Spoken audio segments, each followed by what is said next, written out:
Hey everybody, it's your girl Nell. What are you doing and how are you doing today? This is Simply Nell's Tiny Studio. I'm your girl Nell. Let me get these lights turn these lights on.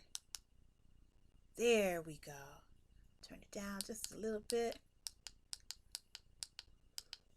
Okay, here we are. Welcome to the Tiny Studio. It's been a while. This is Crocheting with Nell. Now, it's been a while since I have filmed a crocheting video, and I'm about to make some changes here in the Tiny Studio, and I hope that you'll like those changes. But in the meantime, the reason why I have not done a crochet video or a crocheting with Nell video in a minute is simply because of the fact I had knitter's elbow. I went on this, well, all crocheters and knitters who own their own business, what we've been doing for the past few months now is getting things together for the fall winter season, because you have to admit the fall winter season is our time to shine, child, because it starts to get cold and people start going inside and they want to stay warm. Right. So that is my biggest season. This is the season where I sell the most scarves and blankets and tams. Tams is my new thing. And you know what? Last season I sold maybe about four of my crochet socks, or booties. So I'm working on that. And what led to my knitter's elbow, though, was the fact that I decided that I wanted to crank out some samples for my online boutique, and those samples were these tams that's sitting up here, if you can see them. And I made maybe about 5 tams within, I want to say, 7 days, 5 tams. And I was crocheting around the clock nonstop. And, I would go to bed, but then I would get back up, and I would crochet some more. And that repetitiveness is what led to my knitter's elbow. And when I tell you that knitter's elbow had me going, oh, the pain was just, oh, it was horrible. Because it started in my shoulder, it went down to my elbow, and then you can feel it all in your tendons right here. And sometimes my hand will hurt right there, and I was just like, this is terrible. What is going on? But then in a group I'm in on social media, there's a lot of discussion about knitter's elbow. And so I realized that, you know, I was gonna have to put the hook down. And even though I didn't want to put the hook down, I had to put the hook down because, I didn't want to injure myself further. So I put the hook down for about 3 weeks or so, and I let the pain go away. Now, yes, that last week or so, when I was feeling a lot better, I was like maybe 90% better. I went and picked up I picked up some work that I had that I was crocheting, and then I would just crochet maybe about 2 or 3 rows, and then that's it. I would quit. So I kept doing that, and this whole thing with the knitter's elbow taught me a really good lesson. And the lesson for me is to be patient and to pace myself, because for me the equation is patience plus pace equals results. And that's what I want. I want results. And I want to safely be able to, you know, create results. I don't want to injure myself trying to do so. So that's why I need to have patience with a project. I need to pace myself, which means I need to have better time management when it comes to working on my projects and be realistic about it, because patience plus pace equals what? Results. Maybe you can use that equation in your tiny studio, but that's something that I've learned, and now I'm 100% again, and I'm so happy about it. So, it's time to get back to crocheting. Okay, so during that time when I was recovering, as I said, from knitter's elbow, I started back working on this project that I call baked sweet potatoes. Do you remember that project? I'm going to show it to you. Well, why don't you grab your work, and I'll just go over here and I'll grab what I'm working on, and we'll come back and I'll finish this conversation with you. Okay? I'll be back at 2 and 2.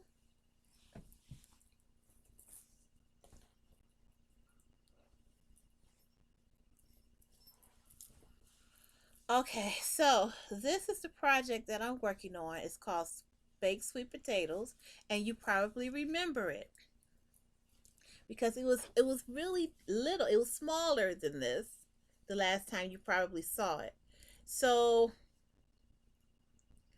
as you can tell, as I said, this is called baked sweet potatoes. And the reason why it's called baked sweet potatoes, because here are your potatoes right here, your baked sweet potatoes, and in the middle, and then you may have some cinnamon, some nutmeg, and this white right here, that is some whipped cream, or some people like to put marshmallows on their sweet potatoes. And this right here, this color that I'm working on now, this is melted butter, baked sweet potatoes. So this is a project that I'm working on now, and that I was also working on a little bit while I was, healing from knitter's elbow. And I really love these colors. And I wanted to have this ready by the time, before Halloween.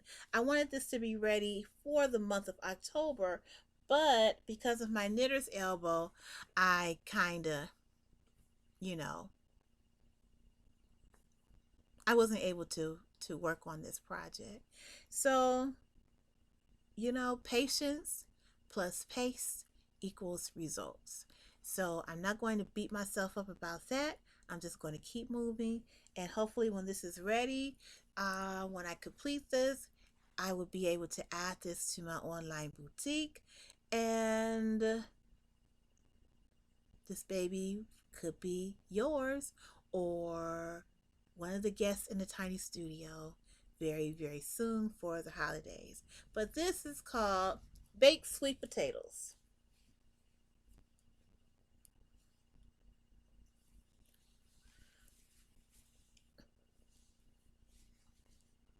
Granny Square Afghan or Lapghan. Now, I'm going to be working on this today, but I want to show you the progress on another Lapghan I was working on, or that I am working on. And I was working on it right up until the time I had knitter's elbow, and my knitter's elbow got out of control, because what I should have done was I should have stopped immediately after the symptoms of knitter's elbow arose. So but I continued. I took a leave, and I kept on pressing on, and that's kind of what made it get out of really get out of hand. And so I'll take medications, pain medications, if it's something that is just really, really out of control. However, I realized that with the knitter's elbow, I can control the pain, or I could control the pain with just one thing, by putting the hook down. And once I went ahead and put the hook down and started healing, then I, began to feel better. I've had back surgery in the past because of a serious car accident that I was in, and I had to deal with the pain. And, I was taking some hardcore pain medication, a few years ago. So I try to be aware of my pain threshold. And even though the knitter's iron was killing me, I'm gonna tell you one thing. It wasn't the back, ooh, back pain. Ooh, child. And so that's why I was like, look, I don't need to be taking any leave. And after that first time I took some leave, I was like, no, no, no, no, no, no, no, no.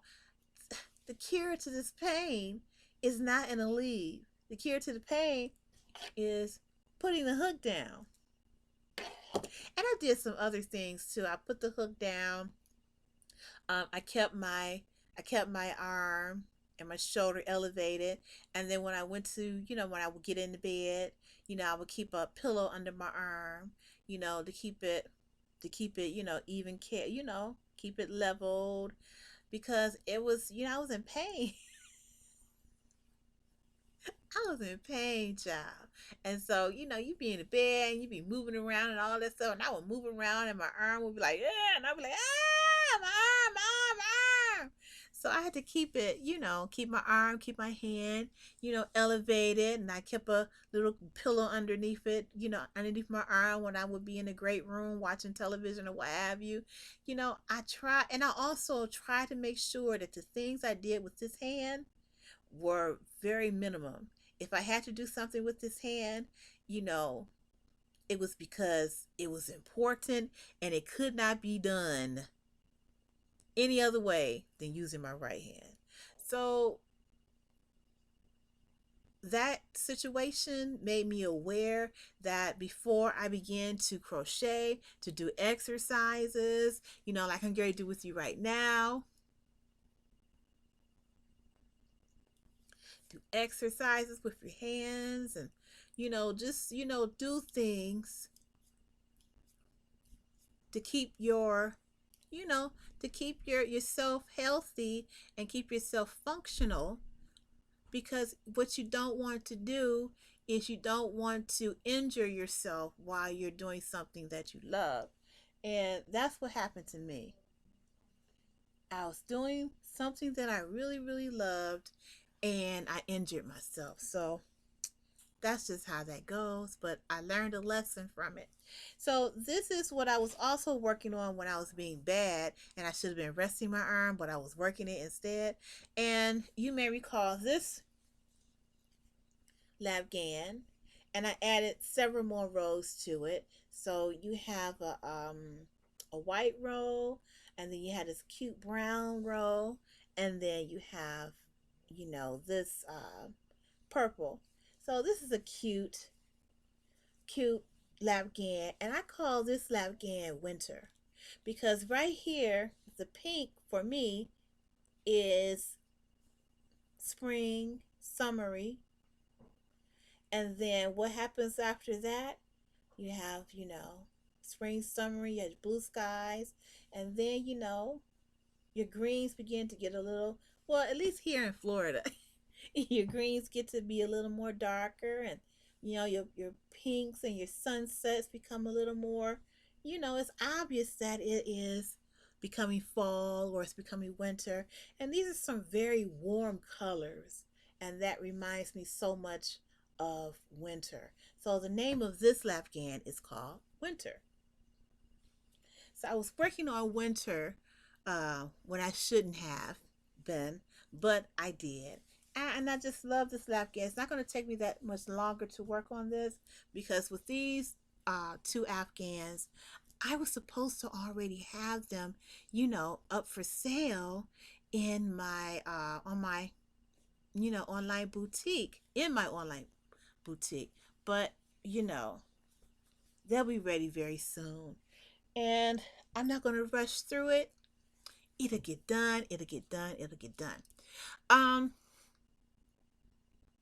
I was also planning to, if you recall last season, well, I shouldn't say last season, in some videos, some of my earlier Crocheting with Nell videos, they were called like Crochet and Chat or Crochet Chat or something like that. but I was working on some prototypes of crochet booties or crochet socks. And I made maybe about 4 or 5, and they were different kind of styles and whatnot. But this year I have picked the style that I'm going to be featuring this year in my online boutique. And it's going to be just the white booty or the white sock. And I'm going to have maybe, I'm going to have 2 sizes. One size is going to be the ankle length size. And then I'm going to have one that goes up around the ankle and that you can fold. So those are going to be 2 styles that I'm going to be featuring. And I'm thinking that I'm going to make a pair of those probably next week. And then you'll get a chance to see that. And then that style, both of those styles of crochet booty will be featured in my online boutique for sale for the fall winter season. So I'm really excited about this upcoming season. I have the tams there, I have scarves. I am officially beginning to take orders for the fall winter season on October 20th, and I'm really thinking that this video is probably going to be up on the channel on the 20th. So that will be the day that I will officially begin to take orders here in the tiny studio for fall winter things. And I say the 20th if there are certain items that you would like and you would like to give them as Christmas gifts for, or you have birthdays or whatnot coming up in the month of December. I say October is the time to get your orders in now. And I think I'm going to stop taking orders for Christmas probably around, I want to say right after Thanksgiving. After Thanksgiving or after my birthday is November 26th. After my birthday, I'm going to stop taking orders for Christmas gifts and things of that nature. And because, I have to, crochet them and then mail them. And I want to make sure everyone's orders arrive in time for the holiday. So if you want to get things popping now, begin to order your crochet goods now. And if you want to see what I have to offer, you can hit me up on Instagram, and you can hit me up at Blue Lotus Hill Designs on Facebook. And a lot of my catalog is featured in those 2 places, Instagram and on Facebook at Blue Lotus Hill Designs. And if you see something that you want and you like it, you can DM me, or you can send me an email at bluelotushilldesigns@outlook.com. All right then. So I see you have your work. Let me grab mine. And as I said, I'm going to be working on the baked sweet potatoes lapgan. I thought that was a really good name for this. I know people usually don't run around naming their Afghans, or do they? But I feel that, crocheting is art, and I thought, why don't I name my lapgans? Why don't I just go ahead and name them? And why not? They are, for me, works of art. And hopefully the person that received this lapgan will think of it as a work of art as well. So what's been going on in your neck of the woods? Well, what's been going on in my neck of the woods? Well, I went through my scruples phase, if you recall, I started reading Judith Krantz's Scruples series again, and I enjoyed it so much.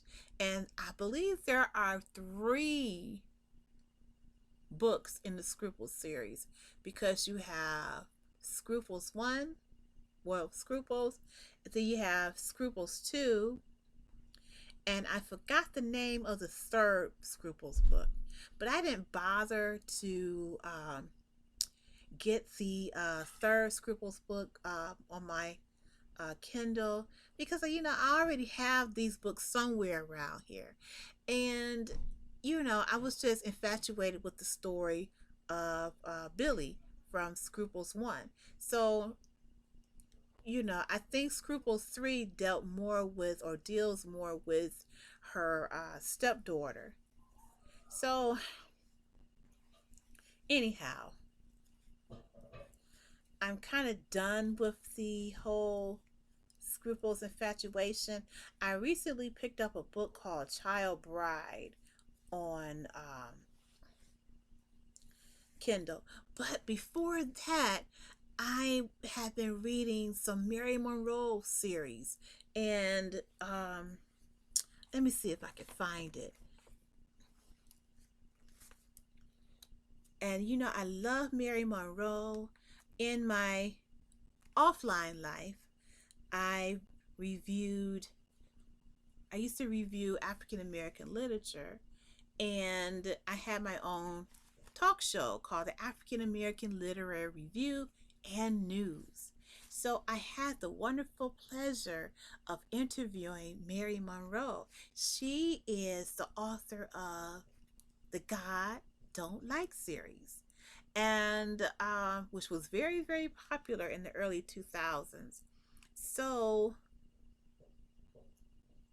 I wanted to read some of her other series, because I love Mary Monroe and I love her style of writing. So I started reading this book called One House Over. Let me show it to you.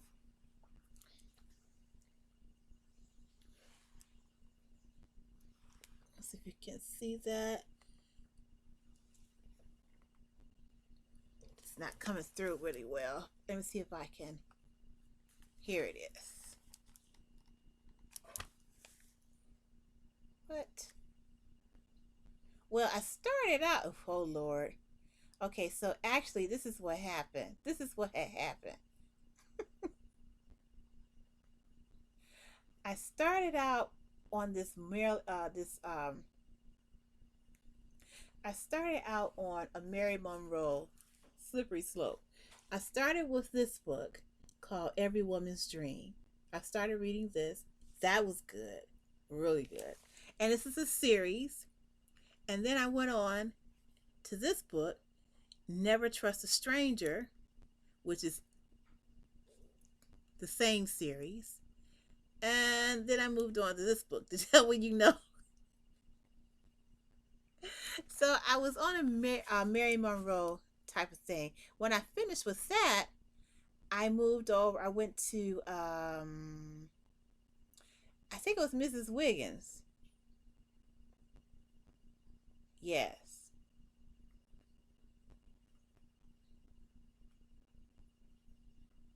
Let me see if I can pull that up. Mrs. Wiggins, that was a really good book. It did not end the way I thought it would, though. And I am just really surprised. I'm surprised that I would even think that. But, okay. Let me see if I can pull it up again.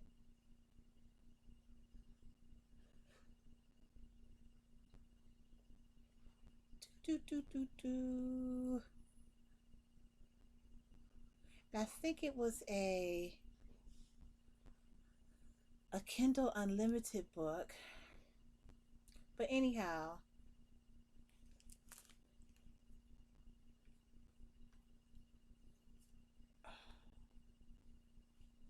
I'm trying to get it. It won't come up. What? Okay, let's see. Come on now.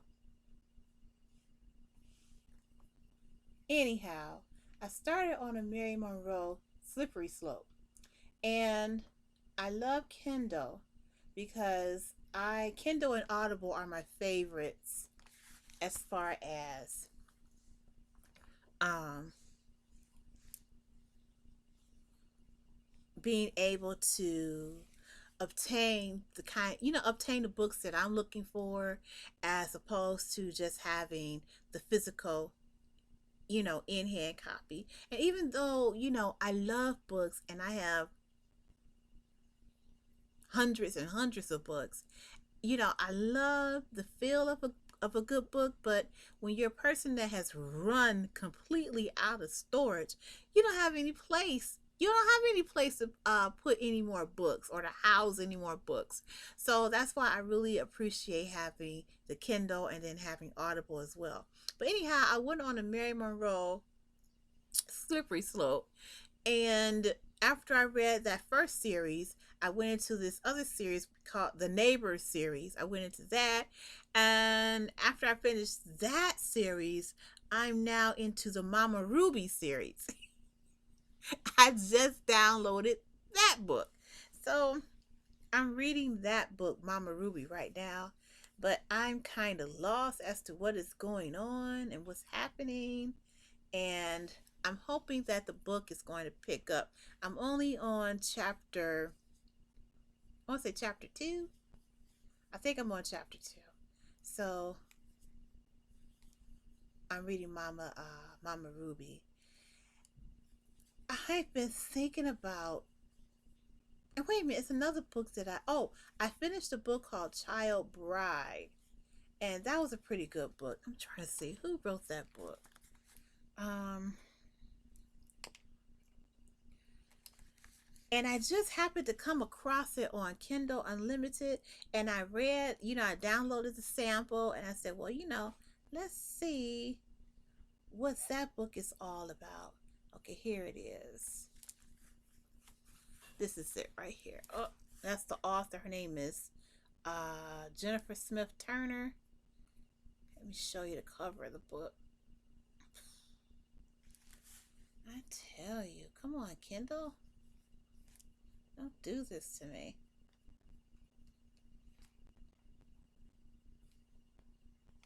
Okay. This is it right here. Child Bride. I hope you can see the author. So this was a very good book. It says she won a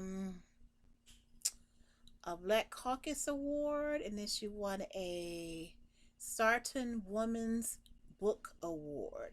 So that's great. The name of the book is called Child Bride, and so I just finished reading this, and it was pretty good.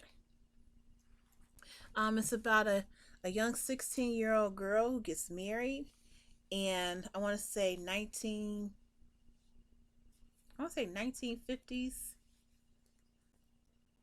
I think she was from Louisiana, and her husband takes her to Boston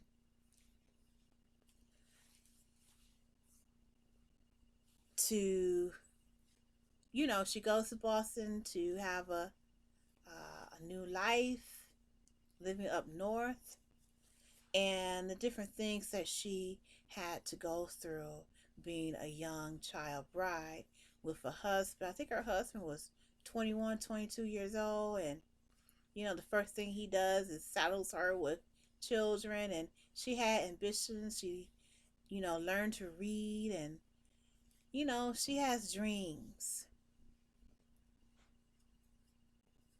The kind of dreams that, when you're living in the South, you don't necessarily have the means or the environment to really cultivate or nurture those type of dreams. But she had them, and she thought that when she moved up north, that she would be able to fulfill those dreams. And her husband basically, I don't want to say that he was a you know, he was the antagonist of the book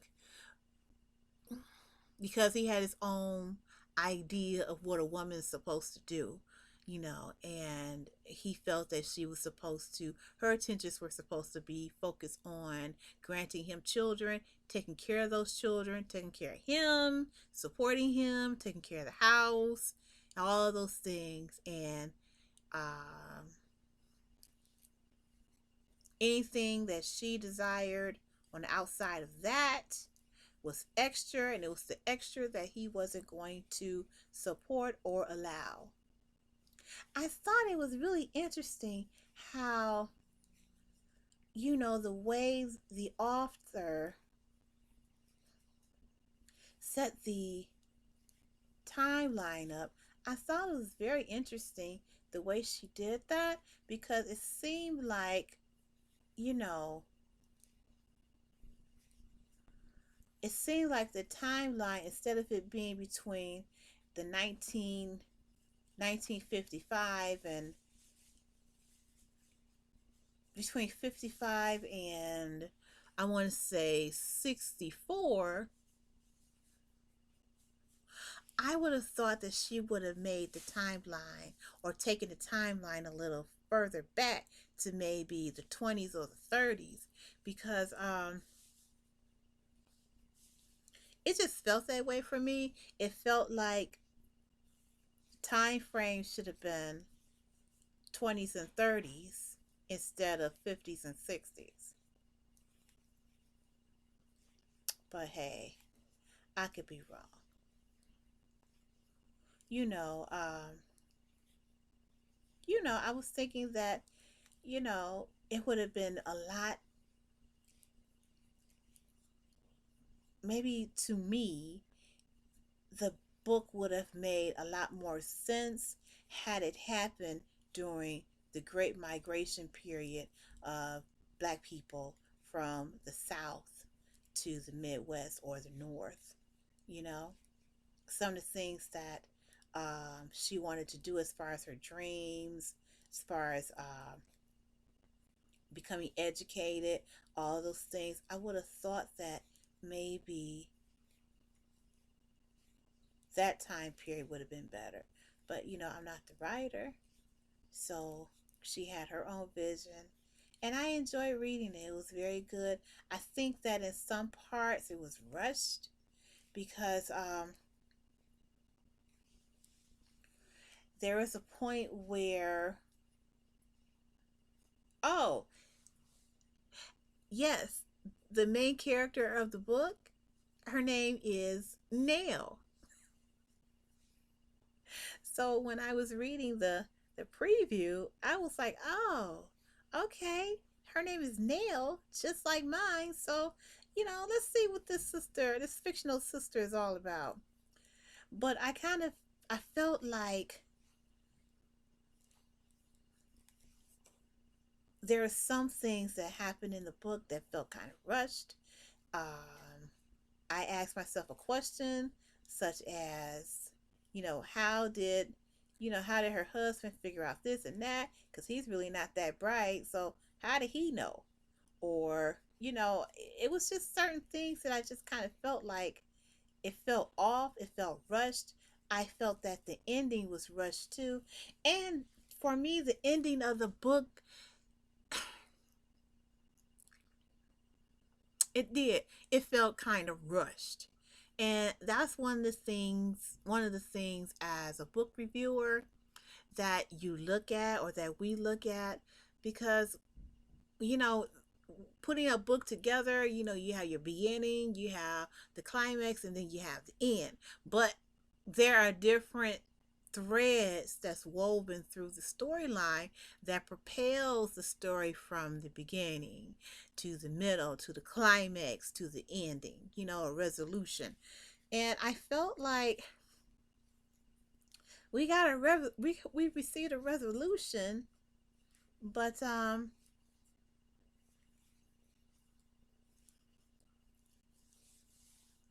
resolution was like premature ejaculation.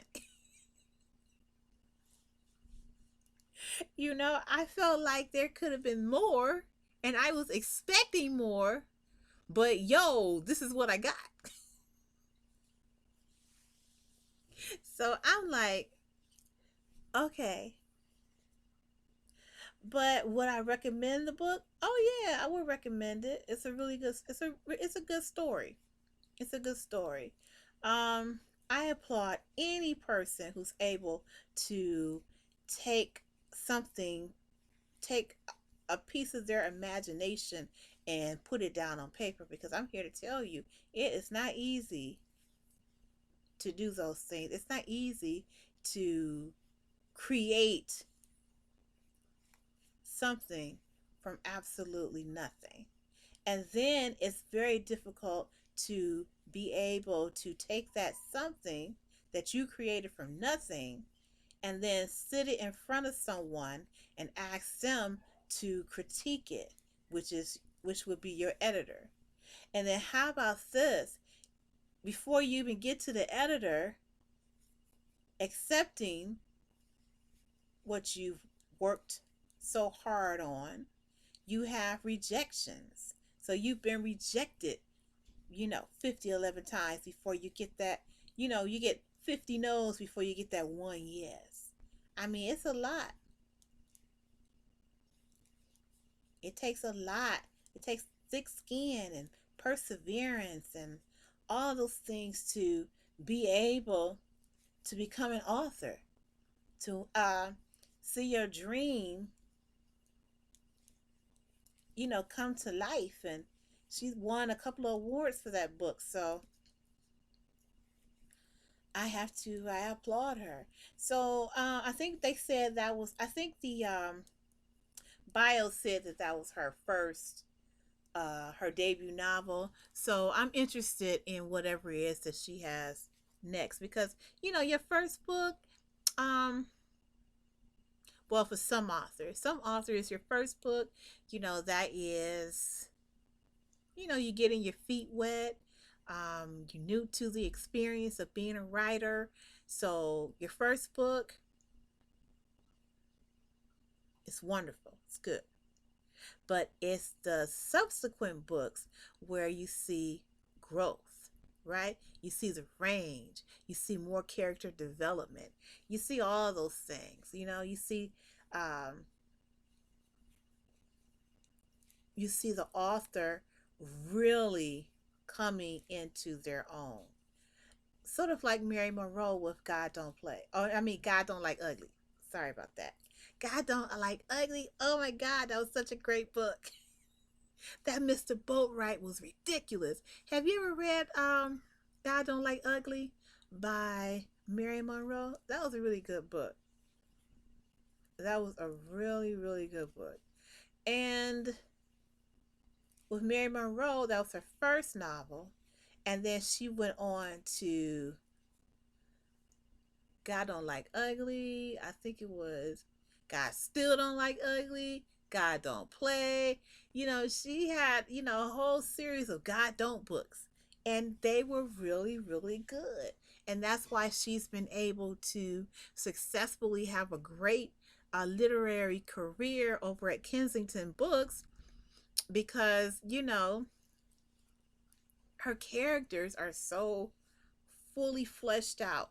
And I think that's why I'm trying to get into the Mama Ruby series, but I'm having a difficult time because Mama Ruby is starting out to be a character that I don't understand and I'm not really liking. Yes, I said it. Mama Ruby is a character that I don't like. And I've liked all of Mary Monroe's main characters. I've loved them all. But this Mama Ruby, not feeling her. So that is what I have been reading. I need to finish Lenny Kravitz's memoir. And I have Lenny Kravitz's memoir. I have it on Kindle as well, and I also have it on Audible. So he reads. He's the narrator of his own memoir, and so listening to Lenny Kravitz read, oh,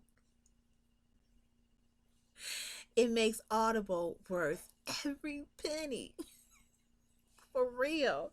So I need to finish reading that. And you know what?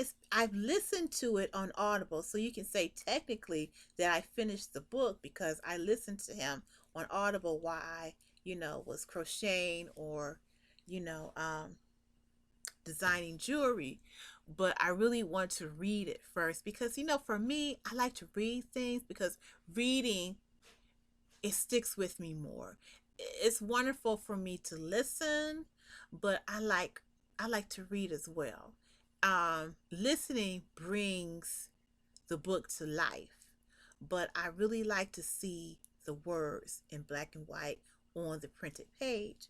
And I really need to finish, I think it's called Let Love Rule is his memoir, and that was a pretty good book.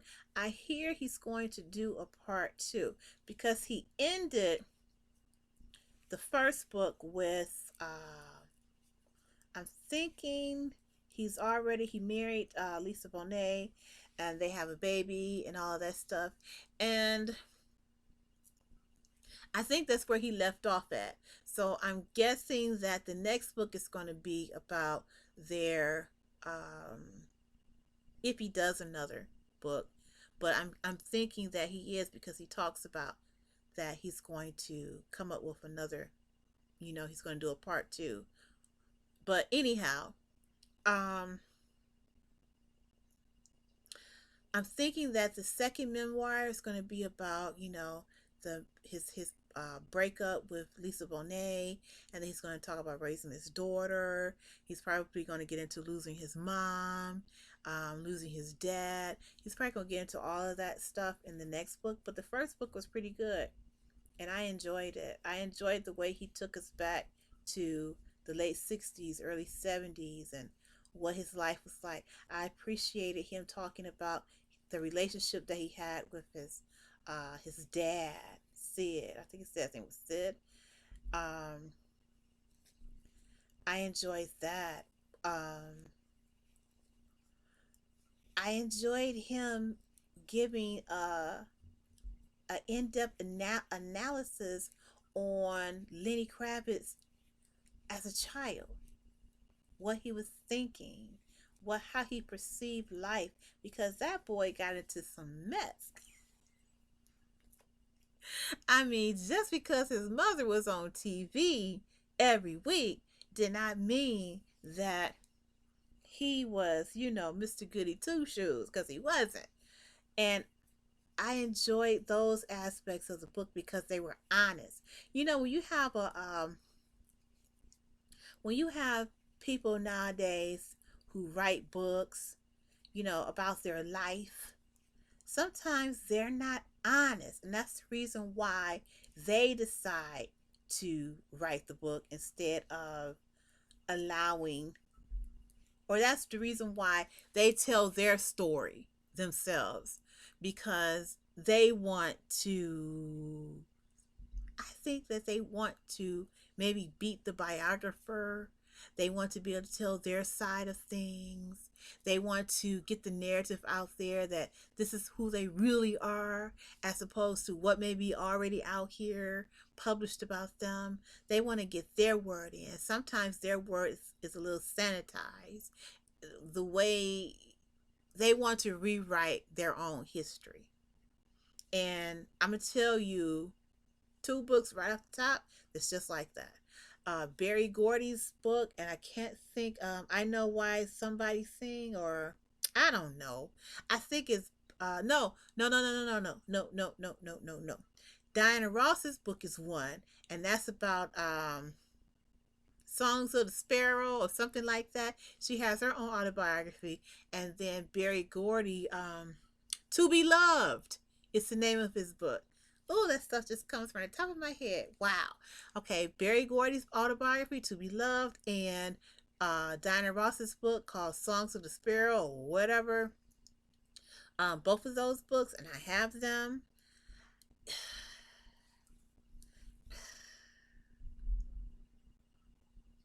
Now, very, very highly bleached and sanitized. Okay, You will not come away from Diana Ross's autobiography knowing any more about her life than what you've already read in other places. She doesn't get into it. She glosses over everything.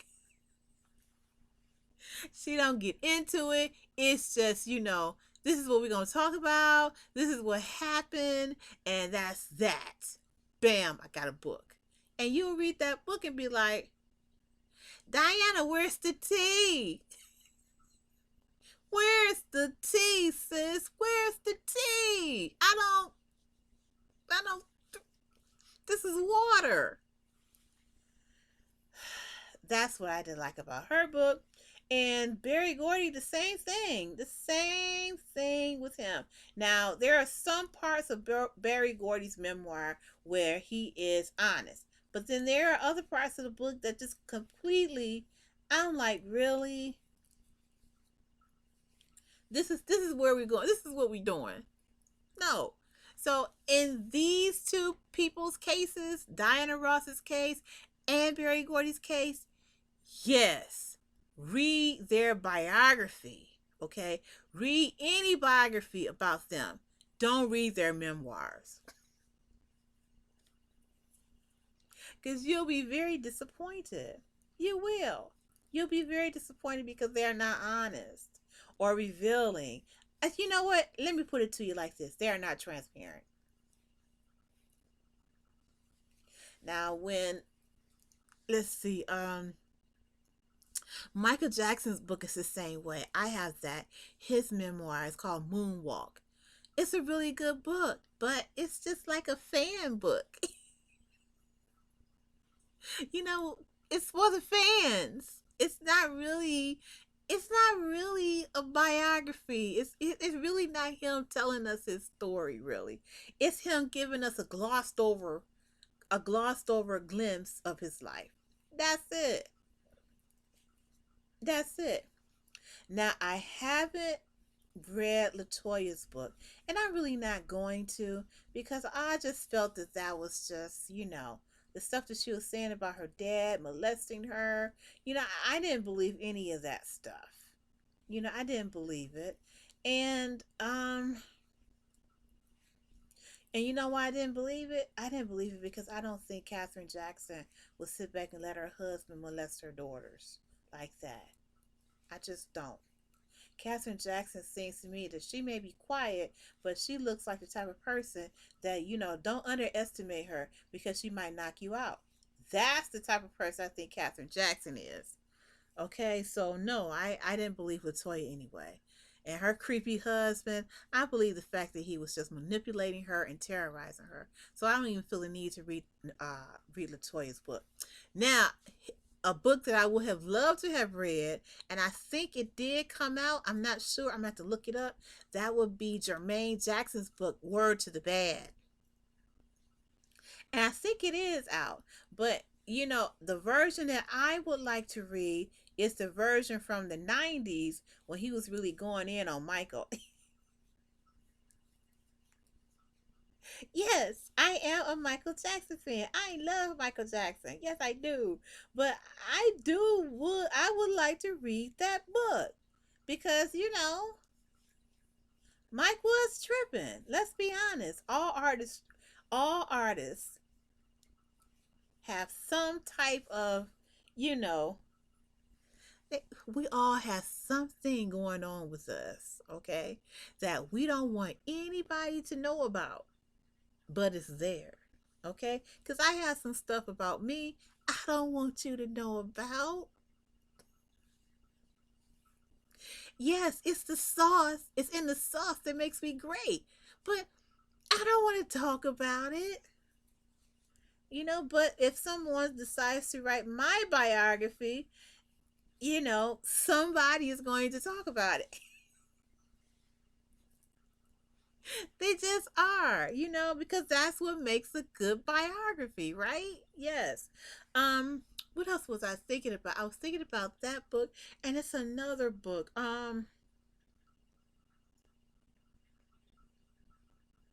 It was on the tip of my tongue. There's another autobiography that I read that was so good. It was so honest and transparent. I can't think of it right now, but I am going to say this. One of the best autobiographies that I have ever read happens to be by Mary Wilson. Her Dreamgirls book, that book is gold. Do you hear me? That is gold. That book, Dreamgirls, let me tell you something. She gave you not only the history of herself, the history of the girls in the group and the Supremes, which was Diana Ross and Florence Ballard, and then Cindy Birdsong, but she gave you some Motown tea, T-E-A-T. That's what she gave you. That is a good book. Then she had a second book, and I think it's called hmm, I can't think of it right now. She has another book, and I have that as well, and that is a good book. She talks about what happened when Diana Ross left the group and how the Supremes had to move on, and they moved on with a new singer, and you know how Barry Gordy tried to replace the new singer in the Supremes, the new lead singer, with Sarita Wright, who will go on to be the wife of Stevie Wonder, and she will also be the voice behind this song called Born Again with Billy Preston. Sarita Wright, she has a beautiful voice. Her voice is like a little bit like Denise Williams' voice. You know, she carries that note at the end. Do you know that you know what that song I'm talking about? Come bring me your kindness. Now there's you, there's no more weakness, or something like that. Lying safe within your arms, I'm born again. Yeah, I was half not whole.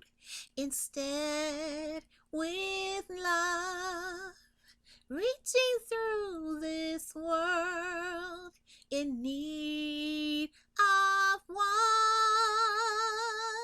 Yes, Sarita Wright. She told that song. Ugh. But anyhow, Barry Gordy wanted to replace the sister, and I cannot think of her name right now, that took Diana Ross's place in the Supremes. He wanted to replace her with Sarita Wright. And Sarita Wright was, sorry, Mary Wilson was like, no, you're not. No, you're not. No, you're not. We've already recorded with this woman. We have our first song that's getting ready to drop in a minute. No, we don't want anyone else. We are already trying to jail, you know, this person, and me and Cindy Birdsong, we're gelling right now as a group. Now you want to change it and put Sarita. We're not going with that. And Mary Wilson said, Barry said, well, if that's the case, I'm washing my hands of this group. You're on your own. And Mary Wilson said, and that's exactly what happened, because all of the cool producers and whatnot that the Supremes were privy to, before Diana Ross left, that was it. And when she said that Barry told her that the Supremes were on their own, he was literally telling the truth, because she started, going into the challenges that she had to get material for subsequent Supreme's albums, the trials and tribulations she had to go through to tour, as a Supreme, the tribulations that she went through to get marketing behind her, to get publicists behind the group.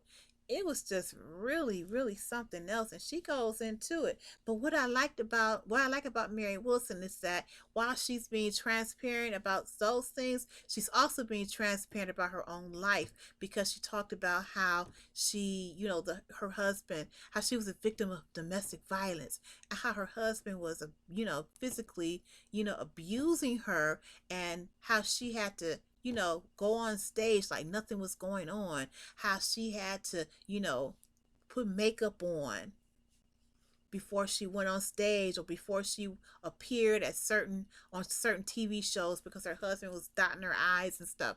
It was just really a trip. Well, her husband's name was Pedro or something like that. I think he was Afro-Cuban. So, Mary Wilson, to me, Mary Wilson set the standard of a good biography, because I believe her book, to me, was the first biography of a celebrity that I had ever read. And let me see, I think I was 17 when Dreamgirl first came out, the book. And, or was I 17, or was I 15 or 16 years old? I can't remember, because I bought the book at Hudson's at in Detroit at Northland Mall. My girlfriend and I, Dee Dee, hey girl, yeah, we went to Northland. We picked up the book, and then Mary Wilson came to town. And after we scoured that Dreamgirl book like the Bible. We read that book and tore that book apart. Then when she came to town, came to Detroit for a book signing, I was able to get my book signed. Yep, sure did. And I have been a fan. And most Detroiters are Motown fans anyway. But I think us black girls, black Detroit girls, we're a Supremes fan. The women of Motown were like everything, but it was like the Supremes who, told us that you can live the life that you want to live, but you just got to do the work. And those Supremes, they had to, Mary Wilson, Diana Ross, Florence Ballard, they worked hard. Those women worked. The success that they had, that was not handed to them on a silver platter. They had to work for everything to get to where they wanted to be. And, I'm trying to think. That was the first autobiography that I ever read, was Dreamgirls, My Life as a Supreme by Mary Wilson. That was a great book. I also have her latest book. We lost Mary Wilson, I want to say last year. Yeah, we lost her last year. She died in her sleep. Friends have said that she had said that she wasn't feeling well, and she had made an appointment to, go to the doctor to get it checked out. But she ended up passing away, in her sleep. But I have a book, her last book, and it's about the Supremes. Let me show it to you. It's here in the tiny studio. And like I said, I have been a fan of Mary Wilson since that autographed copy of Dreamgirls way back in the 80s. And this was her last book. It's called Supreme Glamour by Mary Wilson, with a foreword by Whoopi Goldberg. And there they are, Mary, Diane, and Florence. Oh my God. I love this book.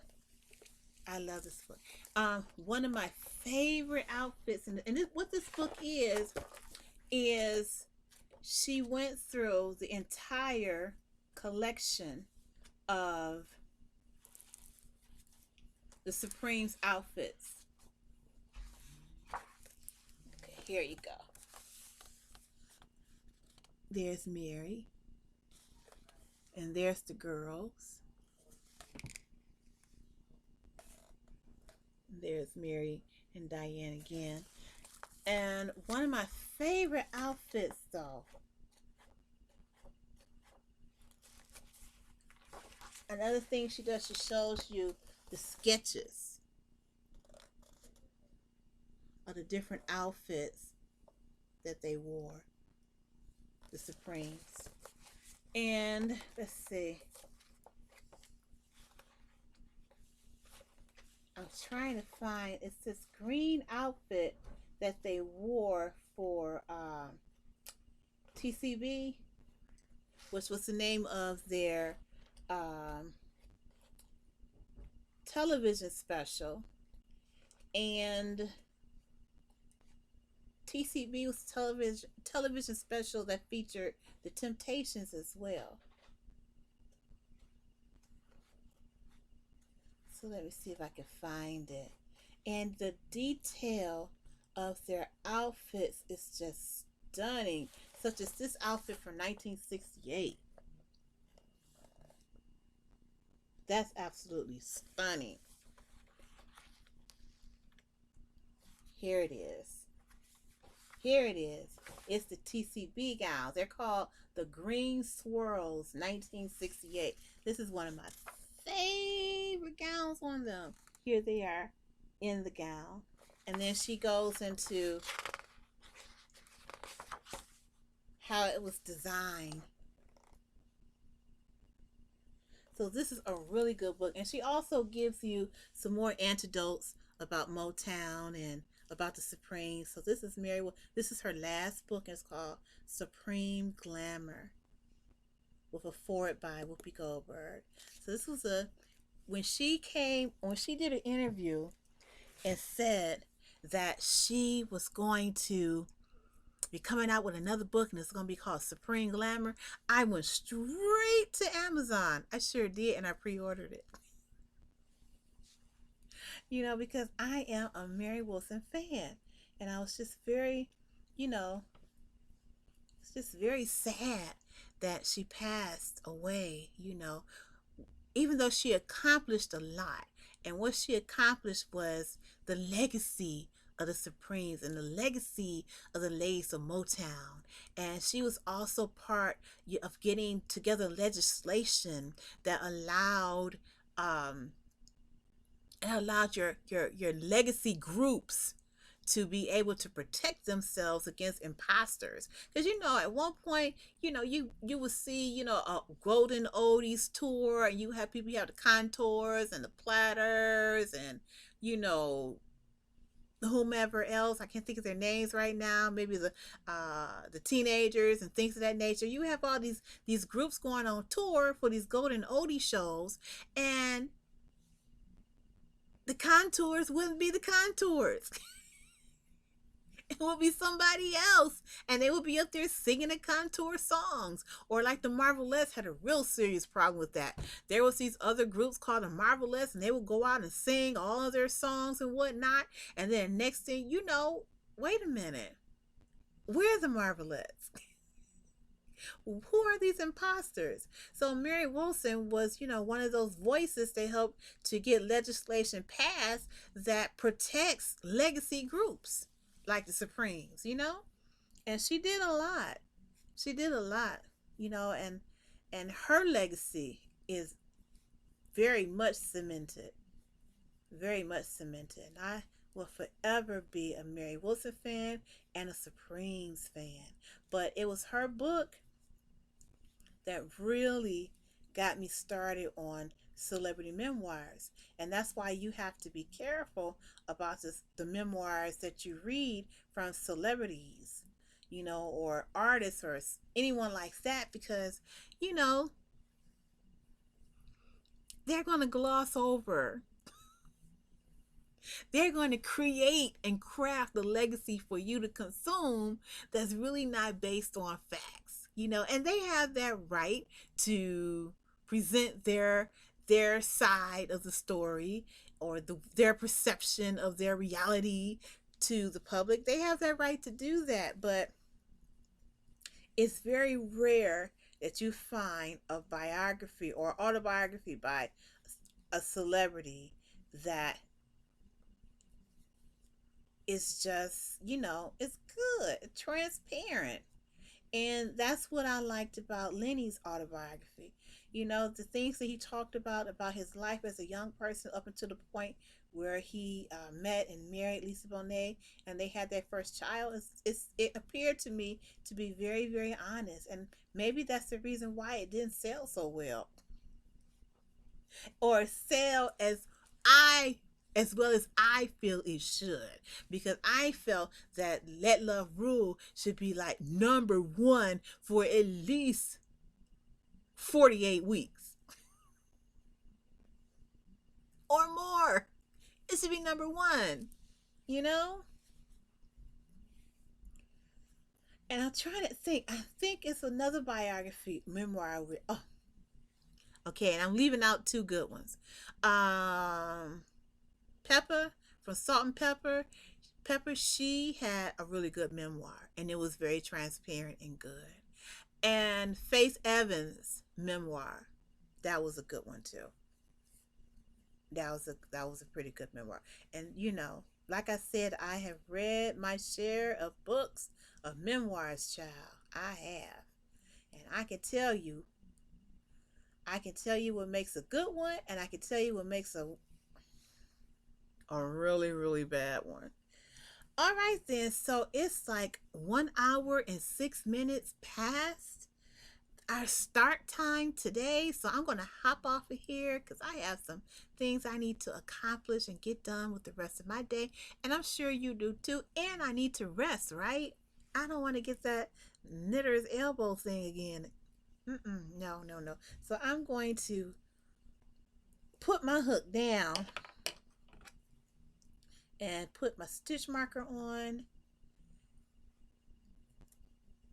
and I will return to this probably probably later on tonight. I'll probably just go ahead and finish because I don't have that much longer to go in this row. Yeah, and then after I'll probably complete the rest of this row tonight, and then start on a new row. Or do I? Let me see. One, two, three. Yeah, I start on a new row because there are 4 rows in this part of the lap can, because all of these rows are basically 4 rows anyway, except for the marshmallow part or whipped cream part. So this row is going to be 4 rows, and I've already completed about three. One, two, three. So I'll probably finish this row, start on row 4, and then stop, because what? Patience plus pace equals results. And I'm going to stick to that because that knitter's elbow knocked me out of commission for 3 weeks. And we don't want that to happen again, right? Right. All right, then. So, thank you so much for hanging out with me in the tiny studio today. I really appreciate it. I hope I was able to bring to you some conversation that you probably haven't had in a while. I hope I was able to hip you to some cool books to read. And I'm thinking that Mary Monroe also has books on Audible as well. So maybe when you're knitting or crocheting or doing some type of craft, you can just go ahead and, turn on Audible, or and listen to your favorite book, and that'll help you to pass the time and be entertained and stimulated. you know I mean, that's what books do, and that's what Audible does for me. It keeps my mind stimulated. I'm not only just focused on my work, but I'm also listening to what's going on too as well. So it's all entertainment and it's all good, right? So thank you so much for hanging out with me in the tiny studio today. My name is Nell. This is Simply Nell's Tiny Studio. If you enjoyed the conversation and content today, if you enjoyed crocheting with me, and this is Crocheting with Nell, give me a thumbs up. And if you haven't already subscribed to the Tiny Studio, what are you waiting for? You need to come and join us, all those wonderful 500 subscribers. And yes, I've reached 500 subscribers. I'm so excited. I'm thinking about doing a giveaway. No, no, no, no. I am